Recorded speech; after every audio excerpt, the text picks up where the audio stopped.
Hello, my name is Bethany from Gorgeous Gifts Succulent Potting Bar in Carey, Ohio.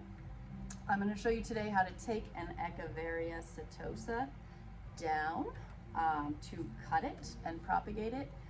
I need to make these smaller so that they fit into more arrangements. When they get really big, then they start to take up the whole pot.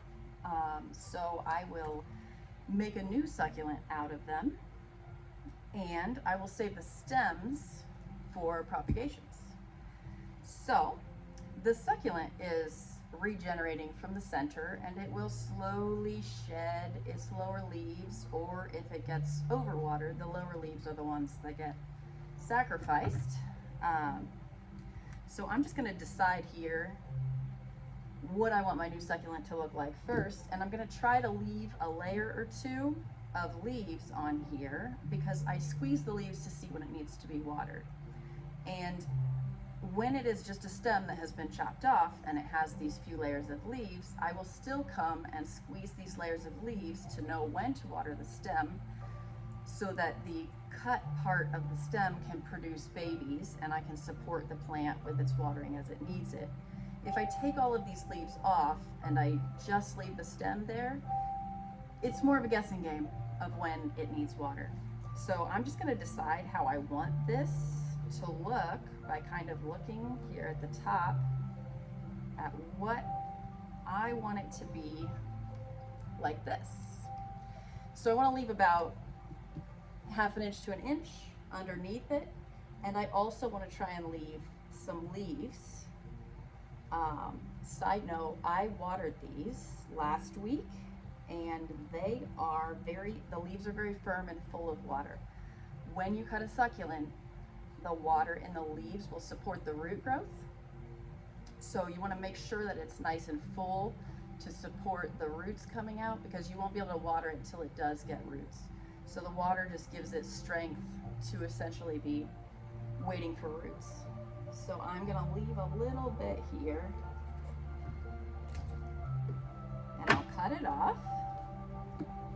So I just need a few leaves on this stem here so that I can squeeze them and see when they need water.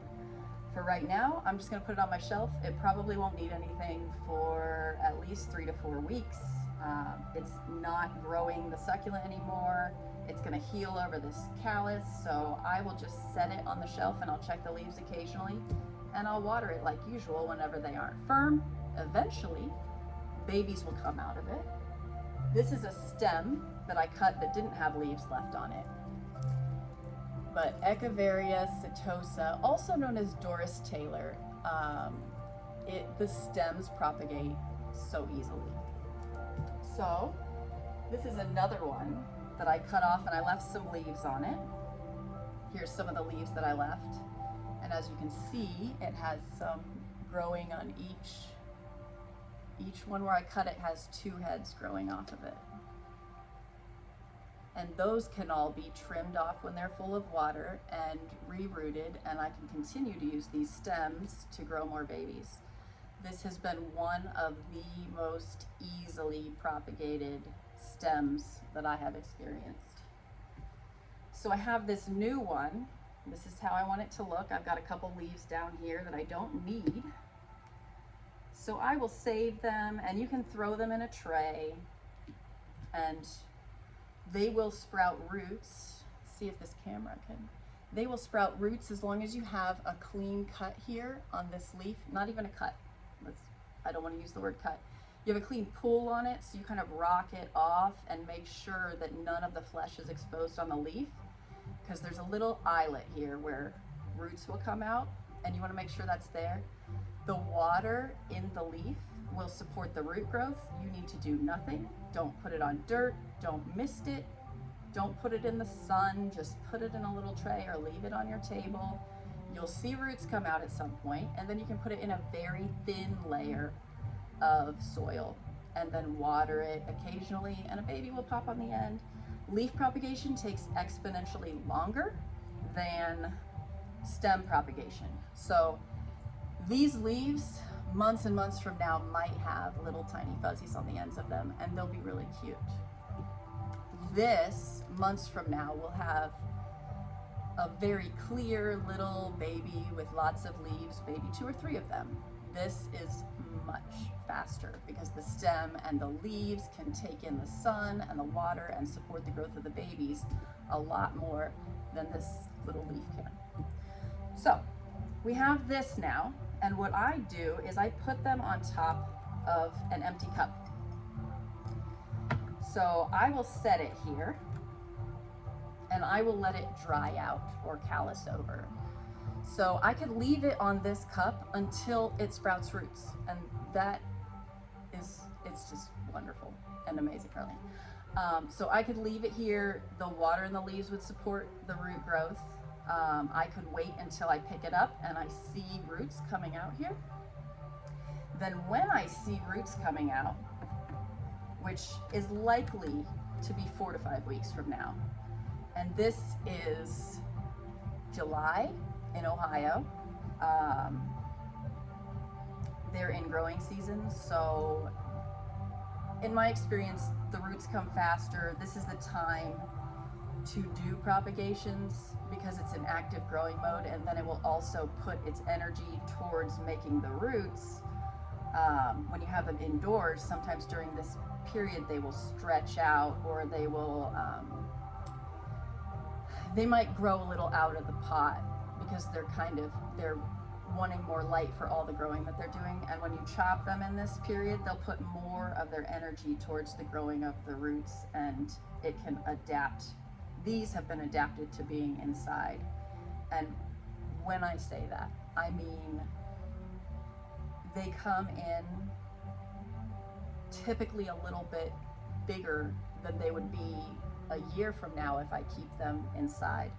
They will regenerate with very healthy, close growths, but they almost make a new succulent in the center.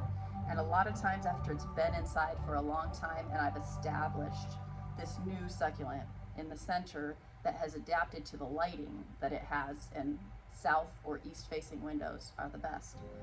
But they have adapted to the lighting, then I can chop off that top succulent and do this propagating process. And that new succulent is less likely to do the same thing next year. It's what I call adapted to the indoors. They're typically a little bit smaller and more compact here, but that's an adaptation. So these have been in for a while. These were growth before it came inside, and it's new growth here in the center is since it has been in this south facing window. So I put it on top of this cup and I wait for this to callus over. Ideally I wait for roots, and when roots come, then it can drink water. It will probably even still have a good amount of water in its leaves. It's very surprising.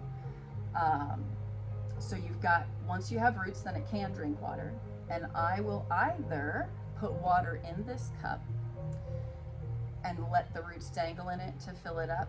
If I don't have enough time to make this little cup, which takes all of 2 seconds, but sometimes I'll put water in there and I'll let it really hydrate, and I'll let the roots reach down to the water. Let's see, I have one, I'll show you. This is an Echeveria Hercules that I cut 3 or 4 months ago. Have not put it in water yet, or have not put it in dirt yet. I want to make it smaller, but I was letting it grow some more dense growth in the center here before I do it. I'm about there, I probably should now. But this, as you can see, sits in water all the time and is loving it. So I don't need to do anything with this except the fact that I do want to take off some of these lower leaves and let it be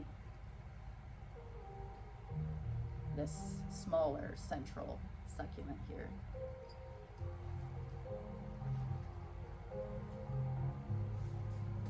So it will sit there, it will get roots. I can put it in water, or I can take this, I have these little 2-inch cups. I don't suggest using more than a 2 or 3-inch cup, and a shallow one, especially when you only have a few roots, despite the fact that this head on here is a good size. I don't suggest putting it in a lot of soil. You need to plant the roots, not the succulent. So I would just get this just right in there, and I would bottom water it because it really fills that cup. Or I can use my direct squeeze bottle, which I don't have in this immediate area. But I could use my direct squeeze bottle and get it right up under there and wet this soil, and the roots will just take off at that point. So in time, it'll pretty quickly fill this with roots, maybe in a couple months. And then you can pull it out, and it's just a root plug that you would put about an inch more of soil around, and you just want to keep planting the roots, not the size of this. Don't put a bunch of soil around succulent roots that the roots need to venture into it, otherwise you're just creating a moisture holding barrier around the succulent roots. So there you have it. Once it has roots and you put it in this cup with the dirt, then you can start to water it like normal. You can squeeze the leaves to see if they're firm, and if they're softening, then you can water it, and you won't overwater.